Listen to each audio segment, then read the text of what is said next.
میں حاضر ہیں.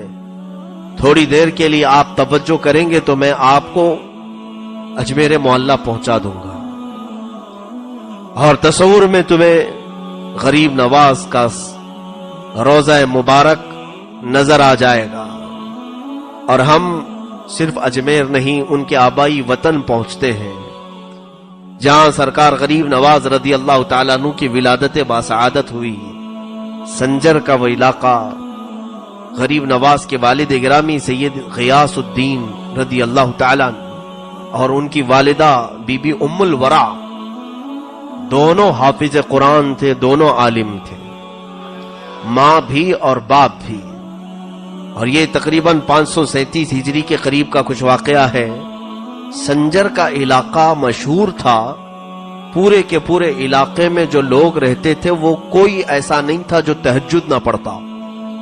پورے گاؤں میں، اس سنجر میں جہاں پر غریب نواز کی پیدائش ہوئی، پورا علاقہ تہجد گزار تھا. تہجد میں کسی کی قضا نہیں ہوتی تھی، اس میں وہ لوگ کمپٹیشن کرتے تھے، سبقت لے جاتے تھے.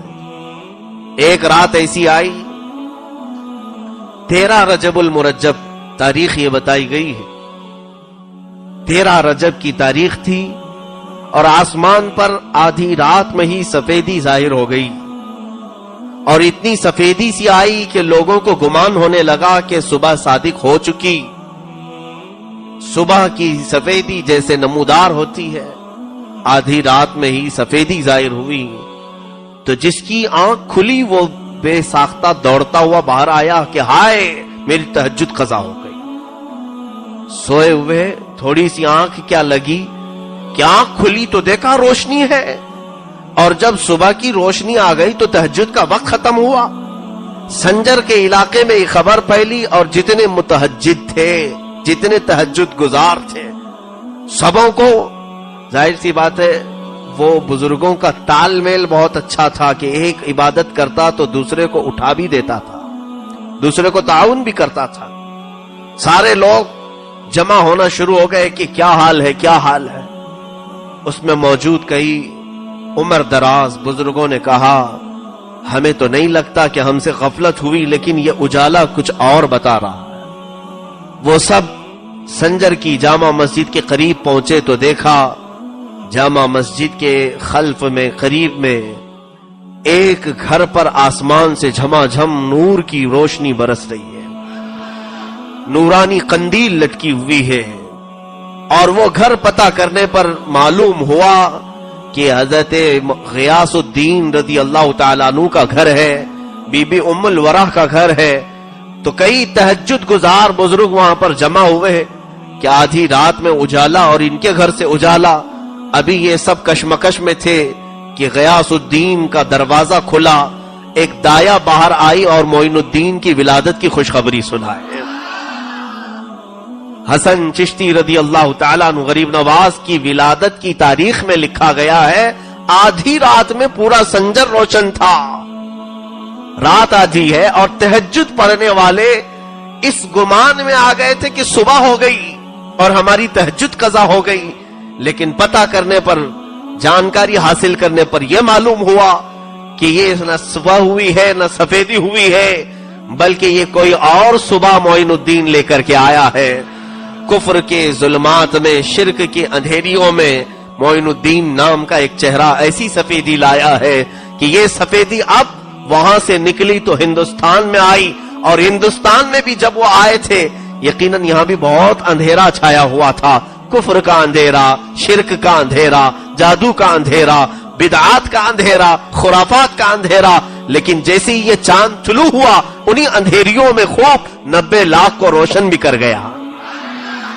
عزیزان گرامی، معین الدین حسن چشتی رضی اللہ تعالیٰ عنہ کی ولادت باسعادت کے بعد ان کے والد ان کی اہلیہ سے، اپنی اہلیہ سے کہتے ہیں، ام الورا سے، بچے کا نام کیا رکھنا چاہیے؟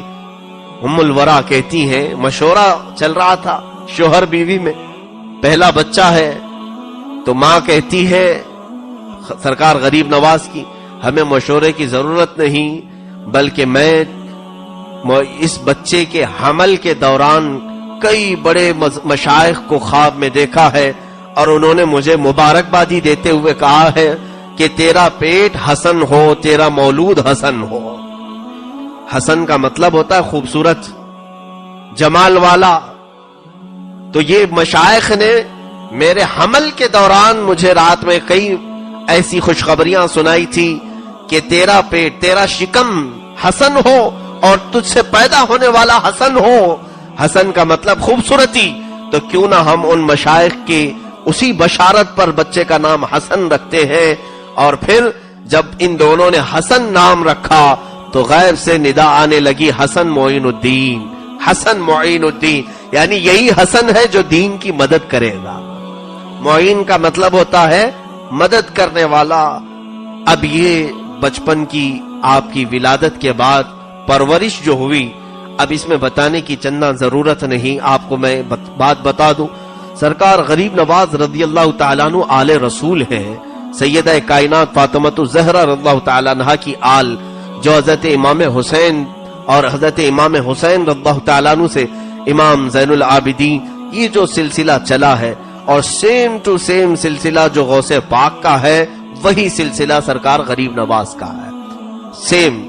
اور رشتے میں آپ کو میں بتاؤں، غریب نواز کی ماں حضرت بی بی ام الورا حضور غوث پاک رضی اللہ تعالیٰ عنہ کی سگی چچیری بہن ہے۔ گویا کہ سرکار غریب نواز غوث پاک کے کیا لگے؟ بھانجے ہوئے۔ بی بی ام الورا غوث پاک کی بہن ہے، چچا کی بیٹی ہیں، اور حضرت غوث پاک کا جو حسینی سلسلہ ہے باپ سے، وہ حضرت خواجہ معین الدین کی ماں سے حسینی سلسلہ ہے۔ اور غوث پاک رضی اللہ تعالیٰ عنہ کا والدہ ماجدہ سے حسینی سلسلہ ہے، اور ان کا والدہ ماجدہ کا سلسلہ حسنی ہے۔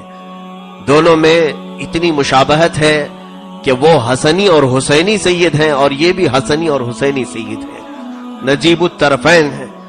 اب ایک اور روایت یہ ہے کہ سرکار دو عالم صلی اللہ تعالیٰ علیہ وسلم سے لے کر غریب نواز رضی اللہ تعالیٰ عنہ تک جتنے بھی آپ کے آبا و اجداد آئے، آپ کے والد، آپ کے دادا، آپ کے پردادا، لے کر کے حضور صلی اللہ علیہ وسلم تک، ان کے داداؤں میں جتنے بھی تھے سب کے سب عالم باعمل اور متقی پرہیزگار اللہ کے ولی گزرے۔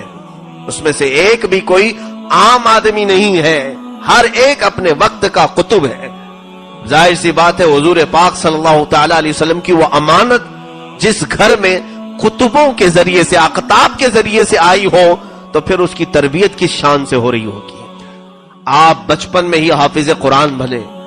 سرکار غریب نواز رضی اللہ تعالیٰ عنہ کا سب سے پسندیدہ مشغلہ قرآن کی تلاوت، کہیں پر بیٹھے قرآن پڑھتے تھے، گھر میں بیٹھے قرآن، باہر بیٹھے قرآن۔ ان کے والد جب آپ کی عمر مبارک 14 سال کی تھی، فرماتے ہیں معین الدین کو کہیں پر بھی کسی کام پر لگایا جائے وہ قرآن کی تلاوت میں رہتا اور کام خود بخود ہوتے رہتے تھے۔ ایسا کئی مرتبہ ہوا۔ اب غریب نواز رضی اللہ تعالیٰ عنہ کے والد ماجد جب ان کی عمر 14 سال کے قریب تھی، وصال پاک ہے، اور صرف ابھی 1.5 سال نہیں ہوا تھا کہ والدہ ماجدہ بھی وفات پا گئیں۔ آپ کی وراثت میں، باپ کی وراثت میں سرکار غریب نواز کو صرف ایک چھوٹا سا باغیچہ انگوروں کا اور کچھ پھلوں کا